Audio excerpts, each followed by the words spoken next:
Hello and welcome to Cookies Enabled, everybody. I am Will, your host, and next to me there is Andrew.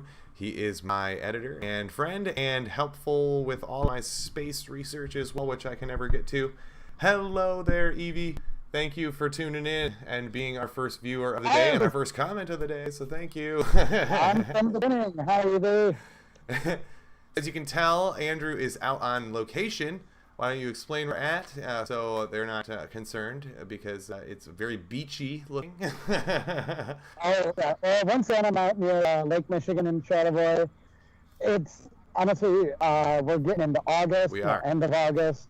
We're not going to have that much more summer, and rather than film with not the best lighting Right. in our basement apartment, it's nice to just get out and enjoy the weather while I can. Absolutely. And we've got a great view of the channel leading in Lake Michigan behind me. Depending on timing, we might actually see the film through again. Hopefully, If we hopefully. Do, That was so cool. We'll get a much better view than this time, yes. and you'll definitely see some behind me. There's people walking. I may get distracted by a dog or two. Right. We'll find out. Hopefully. It's already happened twice and it's gonna in be bad. setup, so I mean, I'm sure we will get a dog running through for sure, and so I'm excited. It's good to be back. I missed last week. I was able to watch it, which was nice. Yes. Thank you. But crazy week at work. The team's doing a fantastic job. I also want to give a shout out to two of my workers, Connie and Rob. The weekend before last, they got married. Aw, I got to be a congratulations. floor girl in the wedding, wow. which was wonderful. Yeah.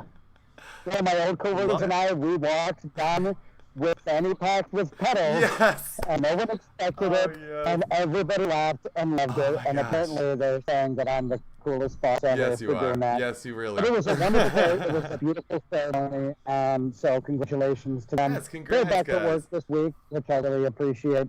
Gives me a day to take off because it was a long weekend. Yeah, I can only But imagine. the team did a great job. I'm proud of them. Yes. So shout out sure. to the whole team at Charlevoix Pizza Company. You guys rock. You guys are awesome. We appreciate you. I have not yet had a chance to get up there, and hopefully in the next couple of months I'll be able to make a trip. Hopefully, there's just a lot going on right now, but I'm starting my new job next week, and I'm really technically I'm going to my old job, which I liked and loved very much. Sorry, Kitty is playing with my foot, so if I keep looking down, that's what's happening. Oh, well, if you manage to make a trip up here, you're going to have to do it on a Wednesday so we can do a live stream in person. That would be awesome. Amazing. There we go. We're going to have to plan it. We're going to have to plan it right here now. But yes, so really cool stuff. A lot going on. I mean, a lot of changing. I'm going back to my old job. You guys are kicking butt up there, which is awesome to hear. And Kitty, please let me go. Thank you. So yeah, let's jump into some space news today because we got some awesome SpaceX news. Actually, I can't wait to talk about this. The what? Finally, some more SpaceX stuff. Finally, and this is actually exciting stuff. I got some great animations to show you guys, but I'll let Andrew take it away because this one's a little more. Well, I don't know. Let's see. Yeah, I have the big picture here of the towers. Look We've at that known here. for a while that SpaceX is built on reusability of the rocket, and we've seen that. You know, Yeah. the Falcon 9, it can land on the barge or back on one of the landing pads, Right.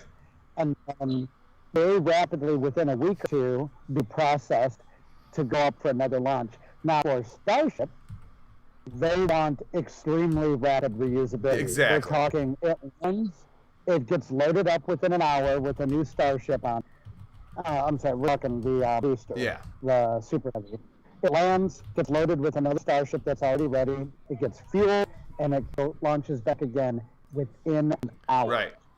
Which is awesome. How do you do that? I don't know. You have to figure out how to land on the launch pad, Right. which means extreme accuracy. But they've reached that, especially with Falcon 9. They're hitting the bullseye on barges almost every launch within a few feet of seconds. Right. So that's very impressive. Like, let me pull up this animation so you guys are kind of getting an idea of what he's talking about here, because this was hard for me to grasp. I'm looking at the image that's still, and it shows before and the after, and I'm like, how is that going to get from there to there? this is how. Like, it blew my mind because this is massive. This is like skyscraper size equipment here talking about, you know, like.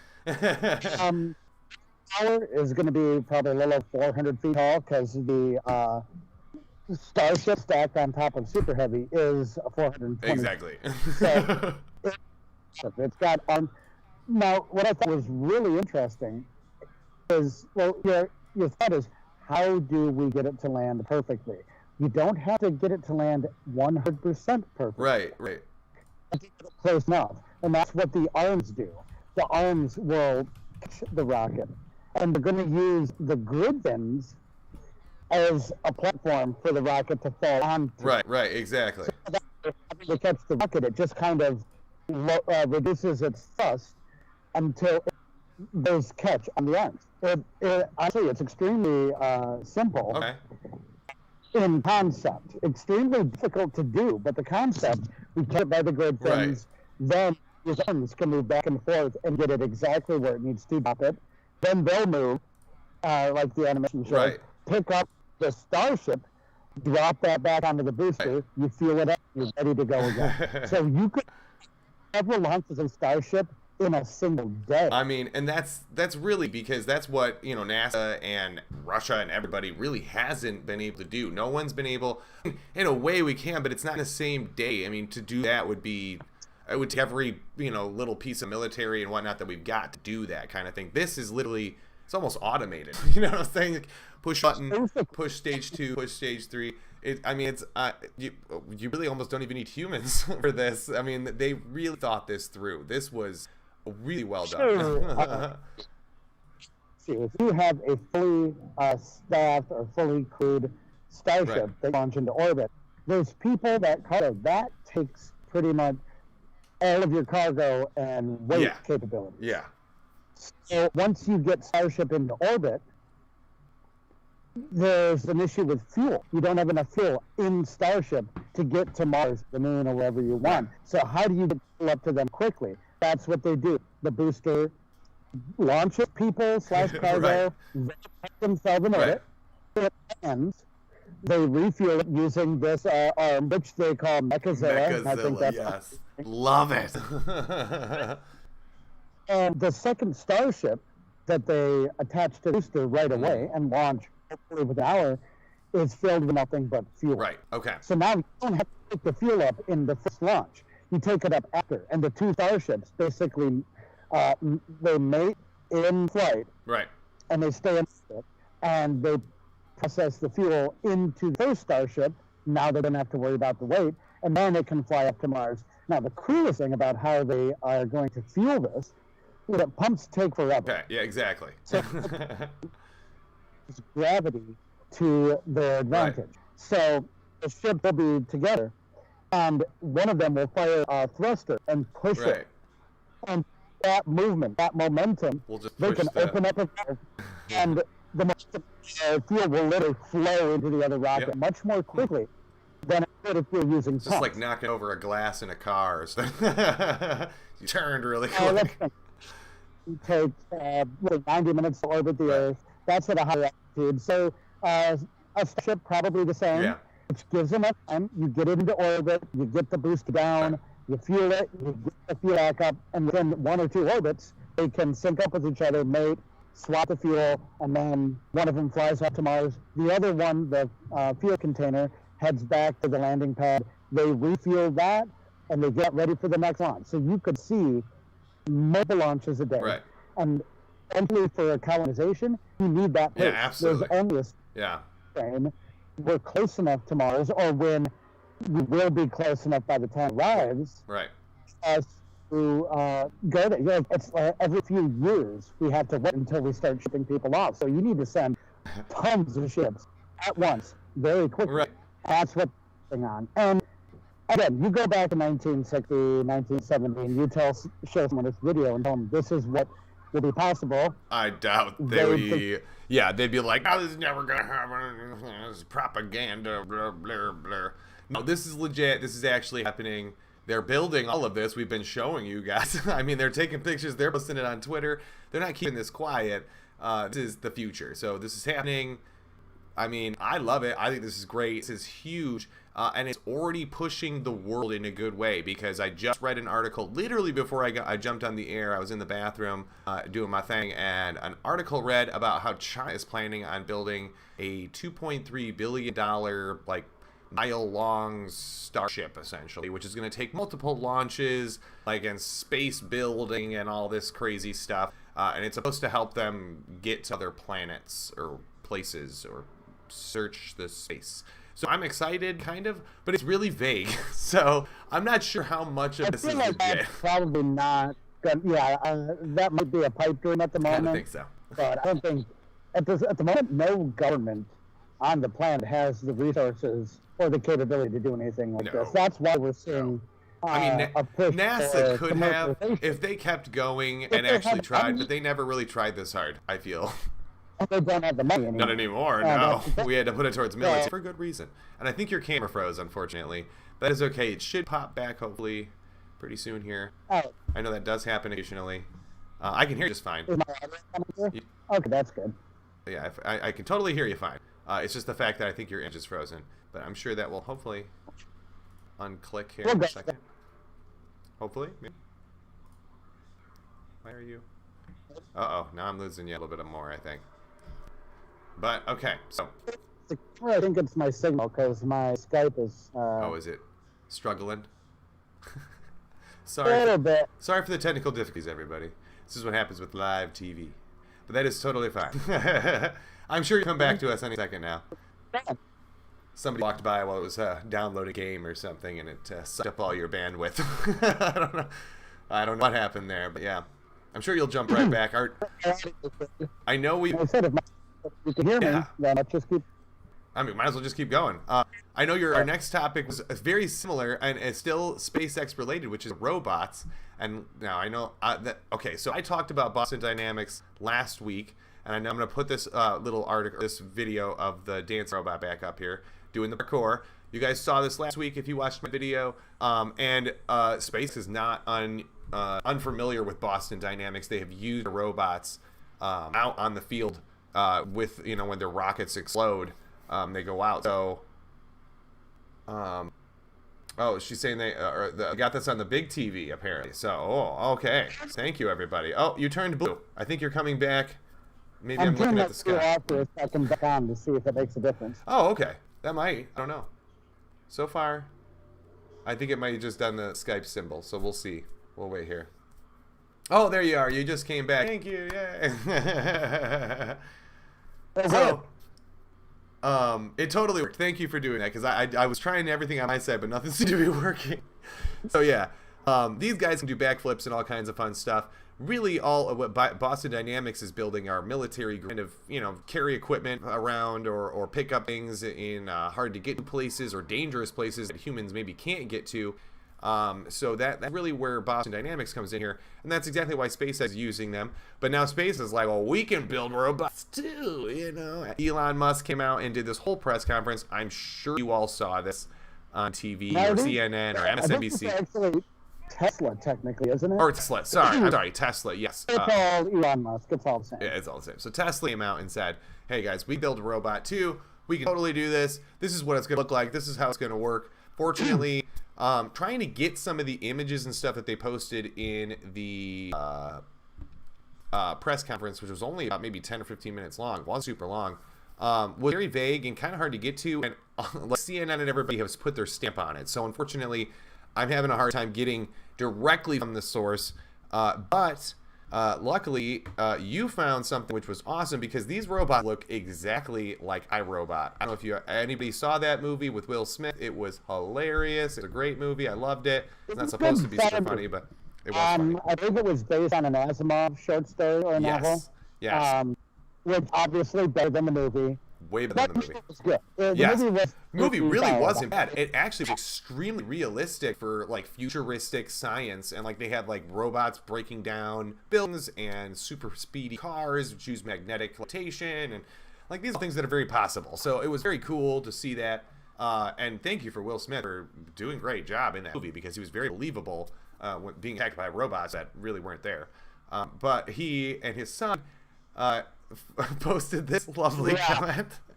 tweeted an image from the movie of him looking like upset / asking, why the hell are you doing this? Really? It's the best image that, again, as this image that you guys are seeing shows, the best comment is his son Jaden underneath replying saying, "Dad, stop." And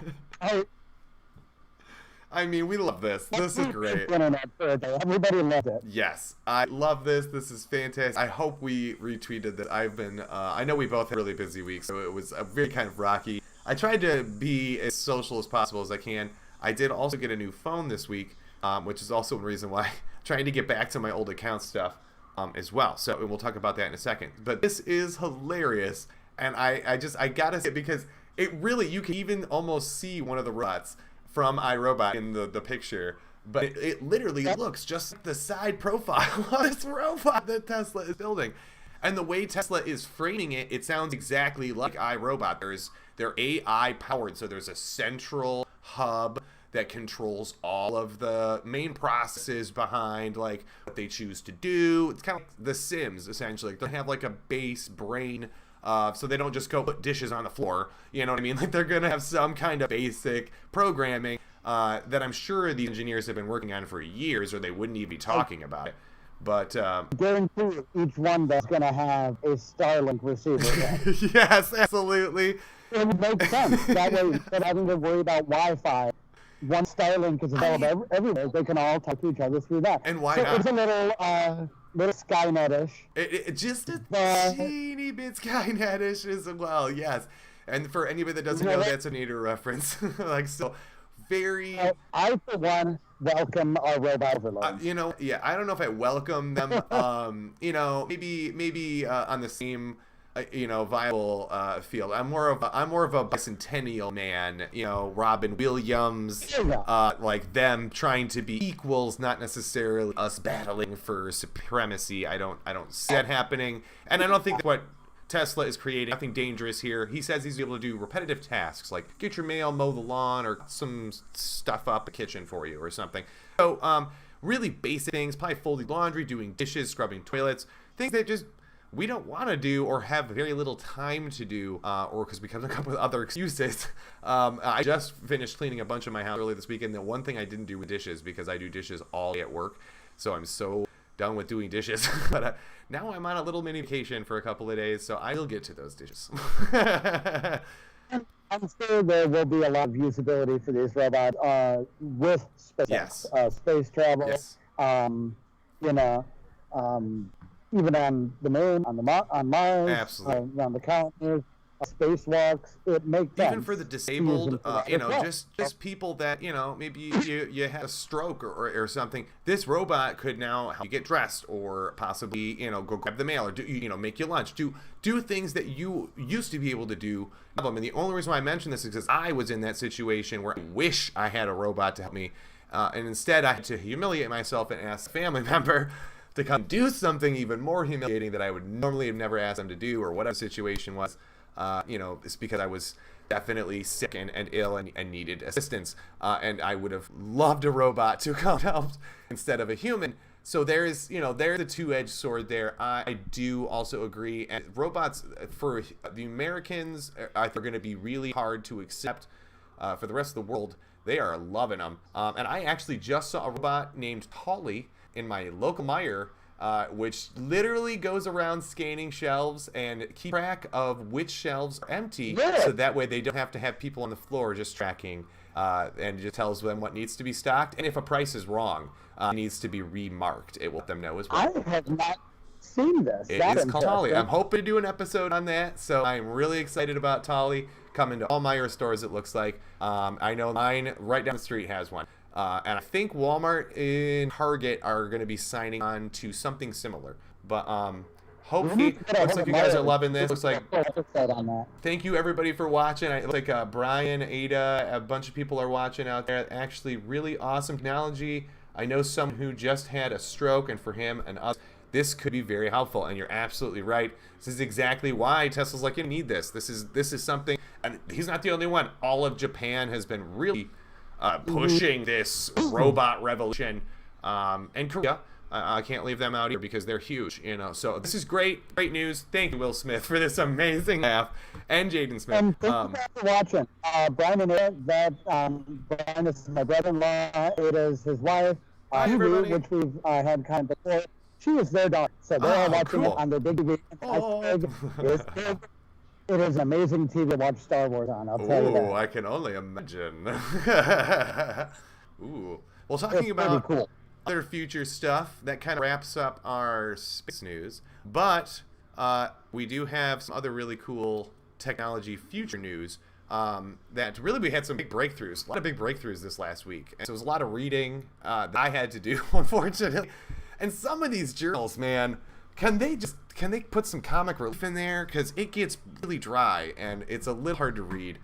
But I'm glad I did because I learned a lot. And now I get to share it with you guys. So I'm pretty sure you all know who this guy is. This is Albert Einstein. Super smart, super giant genius. He did so much math in his lifetime that I shouldn't have to do any. And that's really what's happening here, is that we are still to this day proving his math.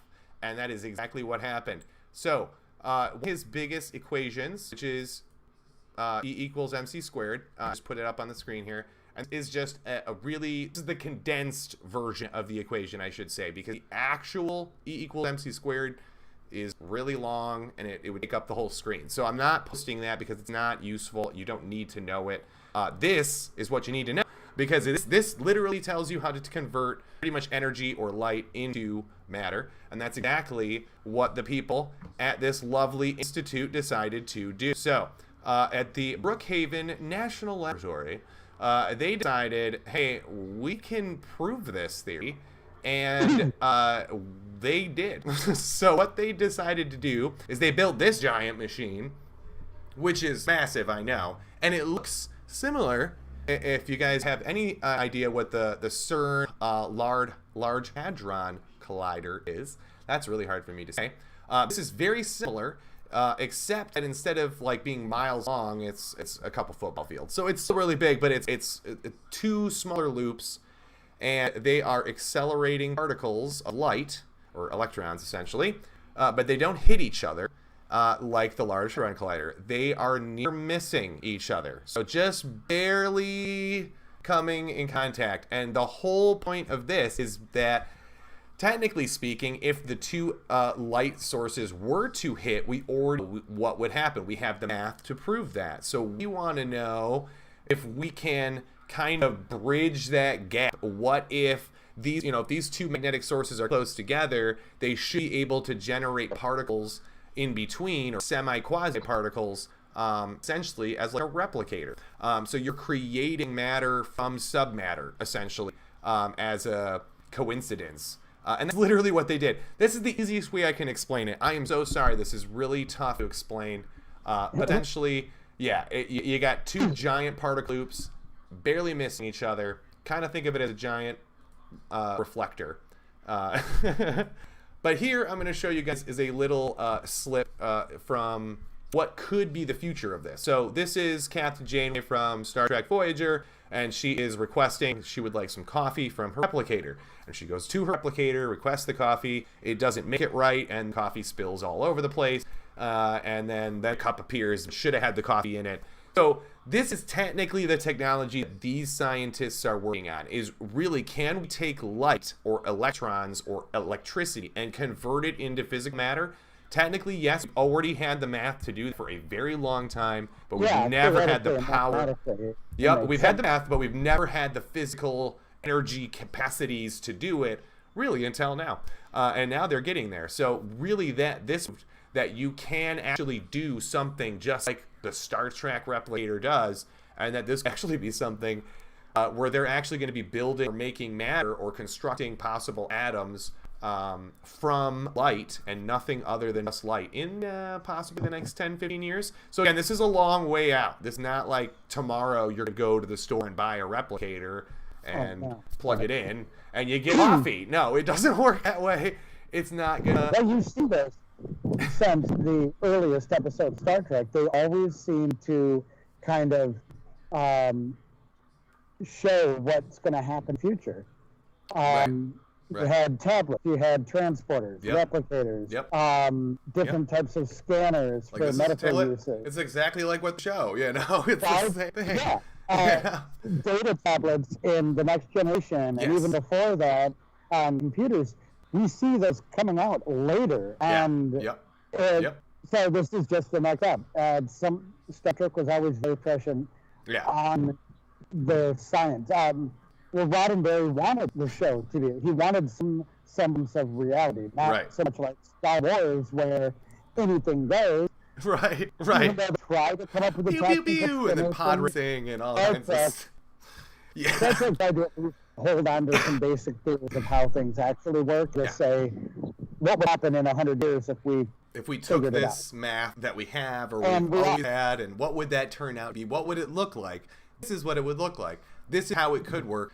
Granted, it's not going to be as simple as this. It won't be appearing in front of her eyes with no door or anything like that.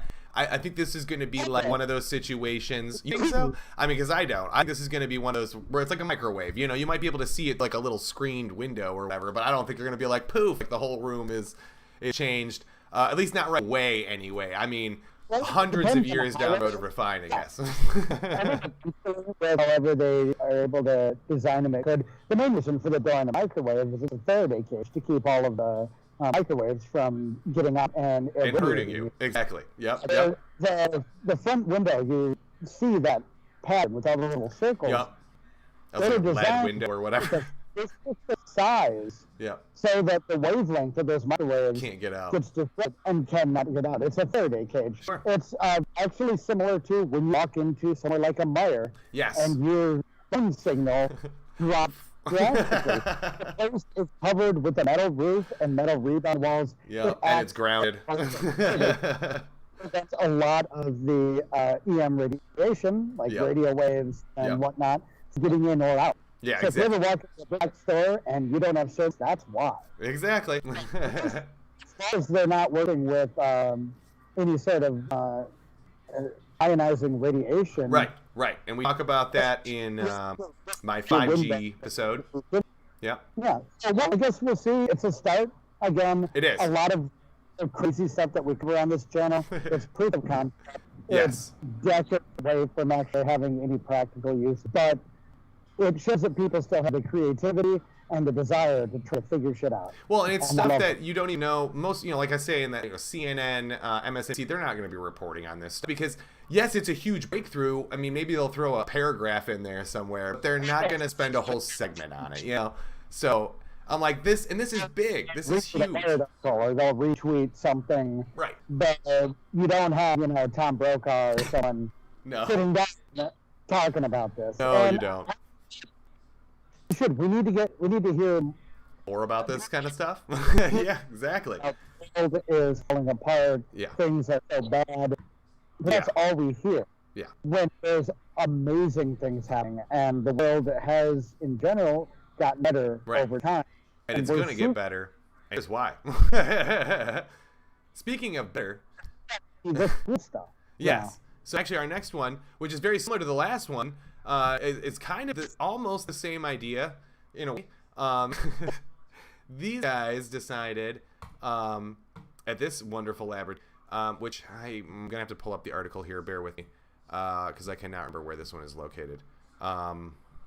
This is Lawrence Livermore National Laboratory in Northern California. Sorry, I should have had that memorized by now. They used 192 giant lasers, and which is actually, it's kind of, I'm gonna post a video. You'll explain it'll explain what's going on with these lasers. Anyway, so they're taking all these lasers and they jammed them all onto one little tiny pellet of hydrogen, I think is what they shot. Yes, hydrogen. So they focused all of these super heavy duty lasers onto this tiny little pellet of hydrogen, and it released I think 10 quadrillion watts of power, which is 10% of the energy from the sun that hits the earth every minute. So just 10%.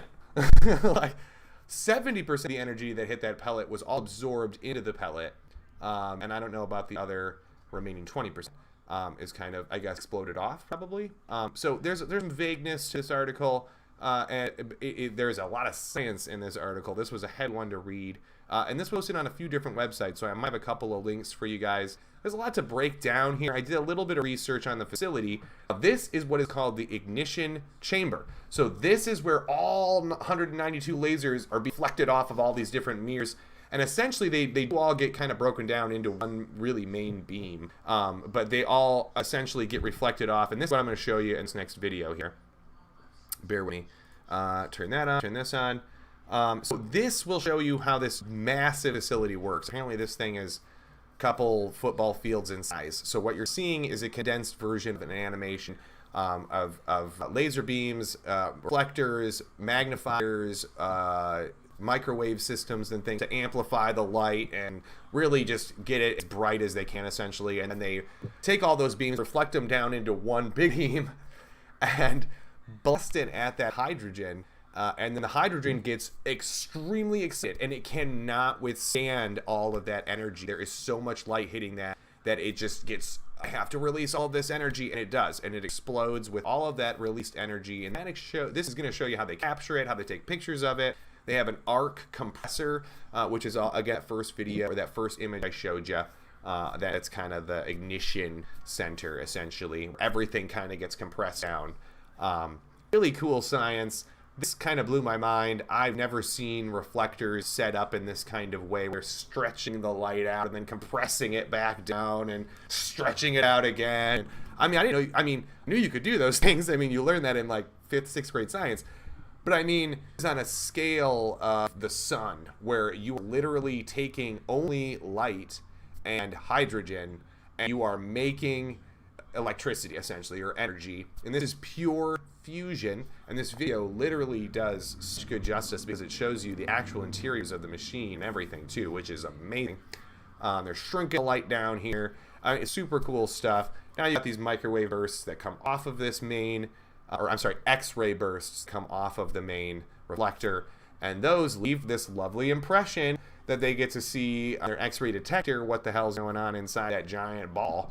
And so this keeps track of what's going on inside there, how much energy they're releasing. It shows the combustion before, during, and after.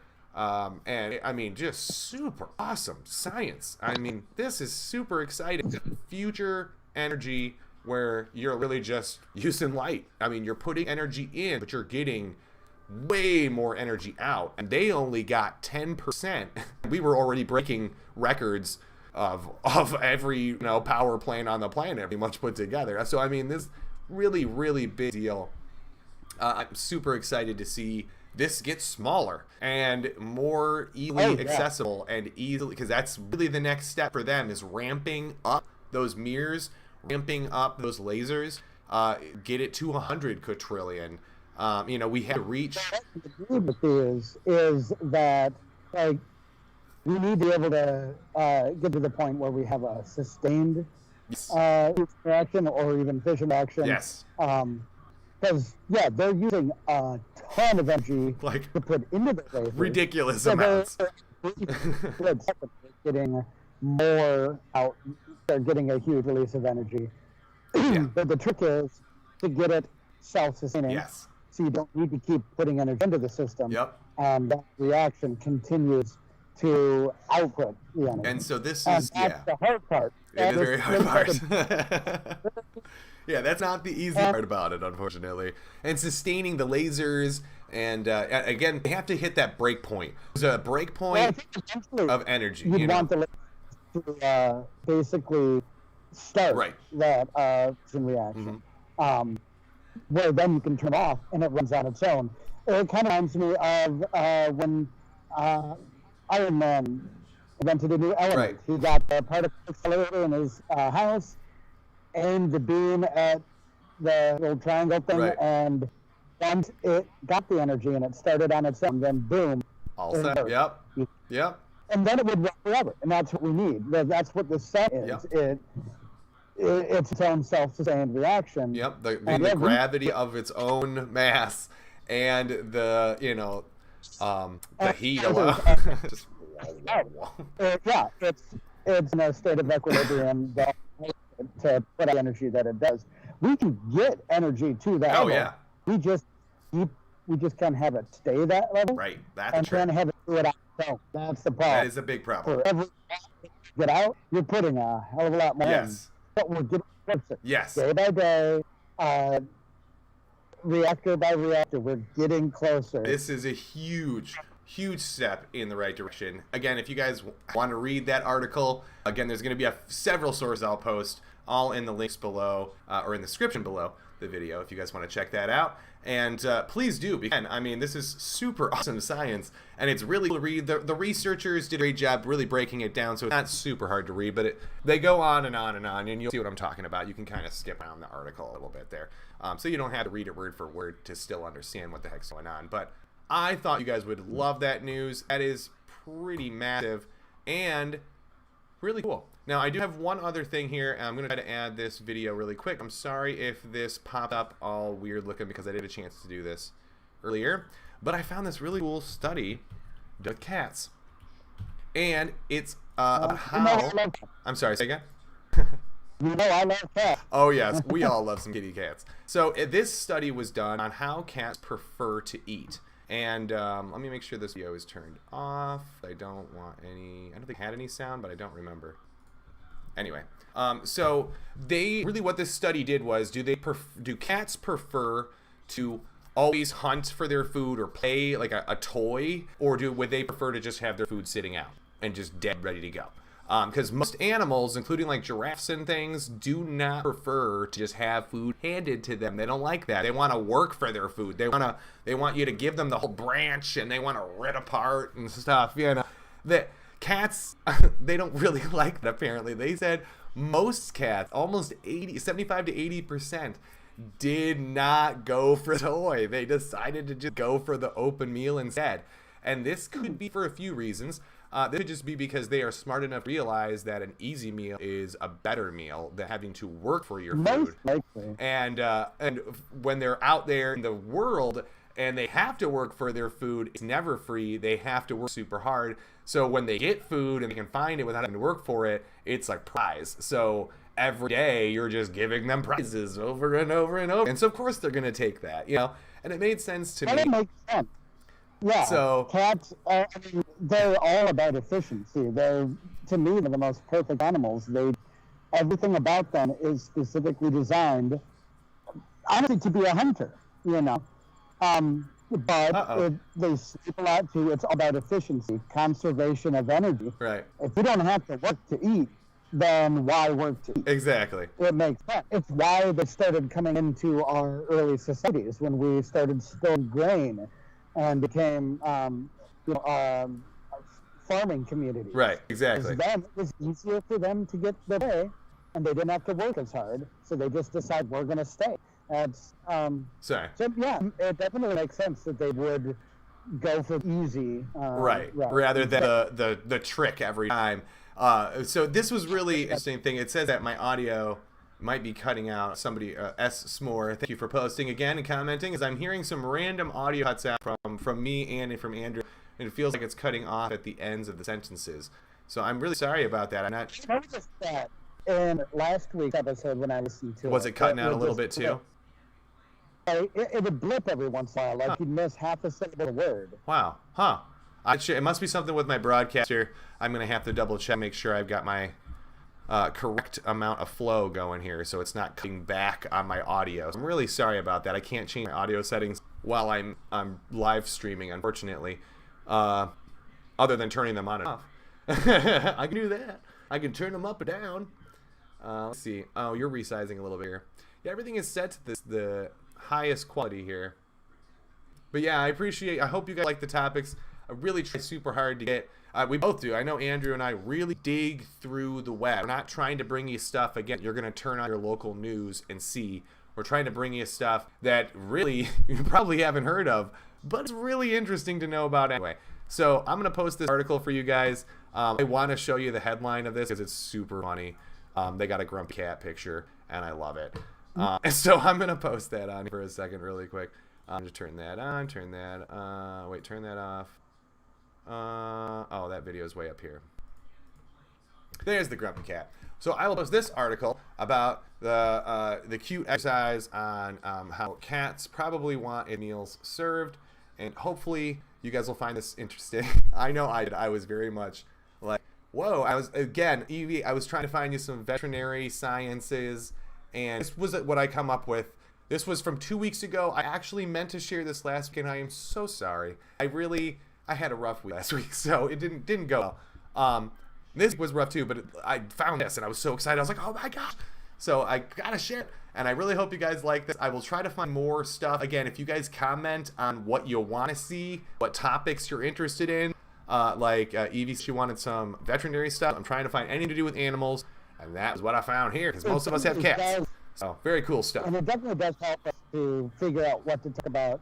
Like, when I scroll through Facebook or recommended articles, if I see something, I'll save that Chrome tab just for these shows.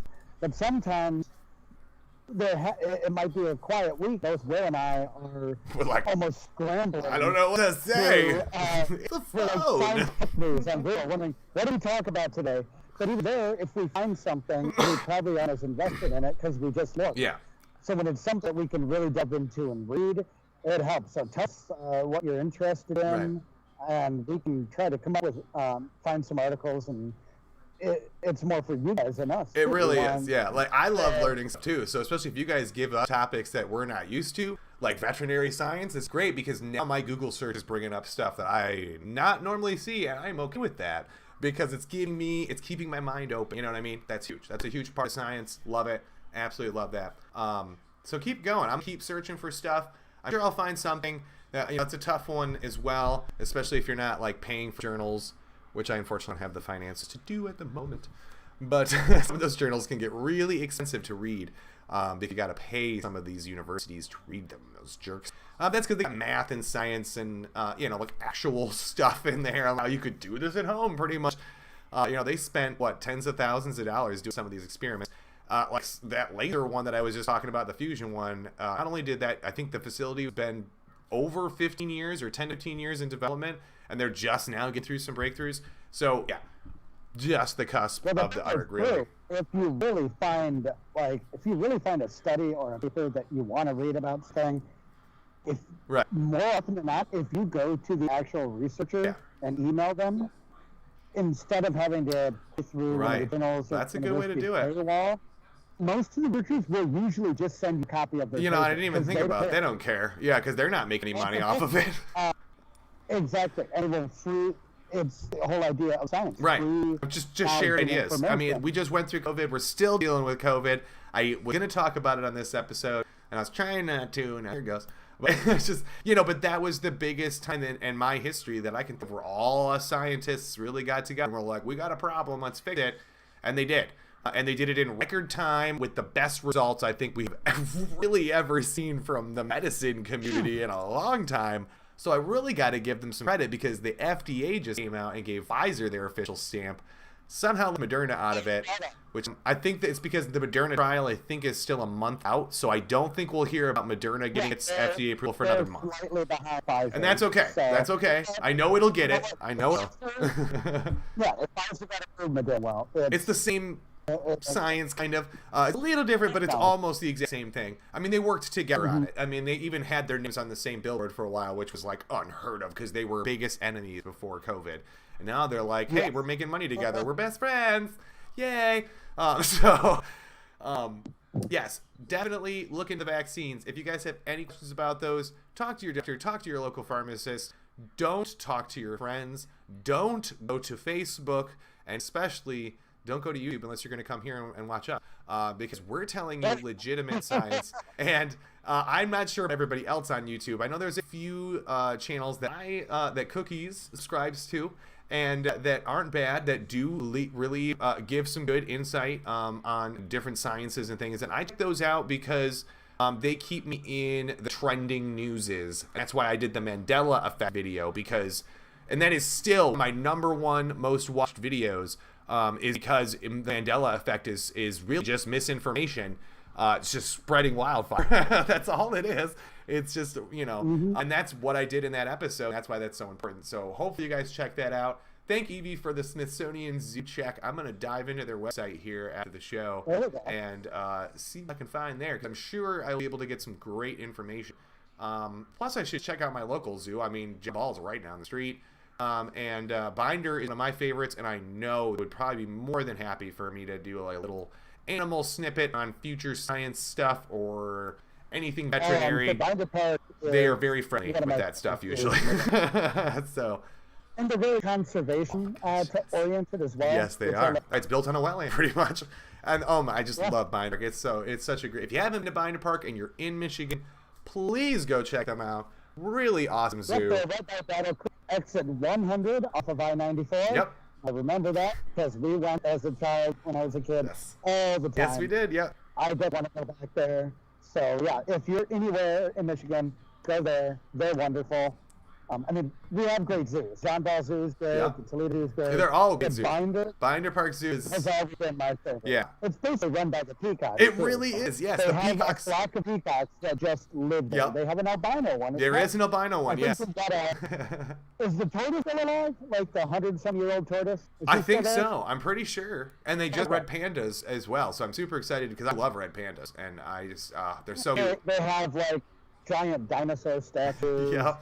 They have a live exhibit now. I know it's for their Africa tour, which is incredible. Oh my gosh, yeah. Check them out. You feed the giraffes. So cool. Seriously, and it's a great place in Michigan just to kind of look around. There's not a ton of other stuff out there, but I mean, it really shows you the vastness and differences of the ecosystem here in Michigan. How it can open vast fields for the giraffes to run and the lions to play, or it can be a swampland for the hippos and stuff. So that's why I liked Binder Park, is that it really gets into the vast differences of the ecosystem here in Michigan and how much we respect the animals and just how much they deserve to be almost as much as we. So very cool. And I am really excited for all that. Hopefully you guys check that stuff out. Loving all the comments today. Thank you, everybody, for checking it out. And again, hit up our email right up here. Let us know what you guys want to see. I check that at least once a day. And I have my notifications turned on for that. Or we're also on Instagram, Facebook. We have our Facebook group going. My Instagram, or I have an Instagram as well as a Facebook and a Twitter and all that stuff. It's Cookies Enabled's got all that stuff. It's just Cookies Enabled 01. It's right there.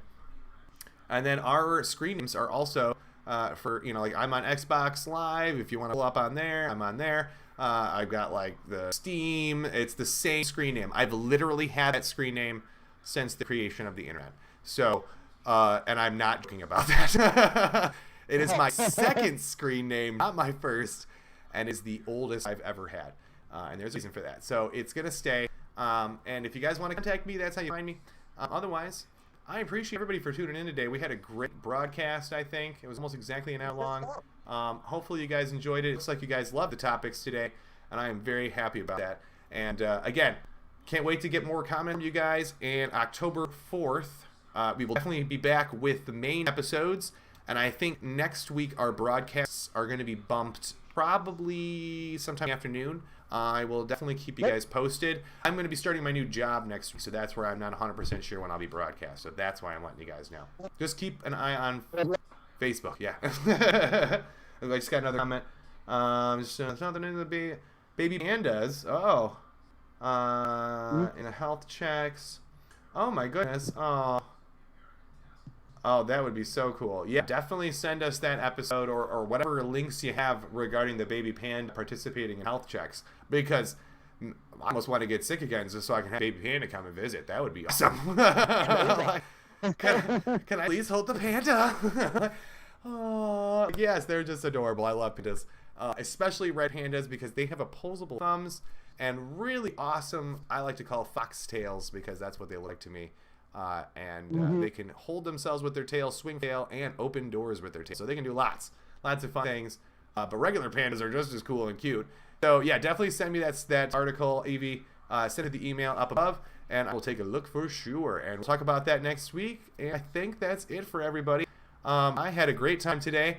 And thank you again for being out and about. Hopefully, maybe next week I'll be out and about as well. We'll see. I don't know. There we go. But we didn't get to see any puppies sneak in, unfortunately, today, but that's okay. Surprisingly not. We walked past, they were setting up, I didn't get any. I did, however, notice that I'm sitting next to a flower bed, and there's like 50 bumblebees. Oh my gosh. All over. It's kind of hard to see, but it's really cool. Oh man. So. Oh, my Xbox just turned itself off. That's okay. But anyway, guys, you have a lovely day. Evie's, it's fishing time. That sounds great to me. I'm totally on board. Let's go. Anyway, guys, Alrighty. I know I learned something today. I hope you all did too. And hopefully we all learned something new together. I appreciate you all for tuning in. Definitely keep up with the feedback, the comments. Definitely like, share, and subscribe to the channel if you haven't already. Check out some of our previous episodes. And thank you guys again. I appreciate it. Have a wonderful day, everybody. We'll talk to you guys later.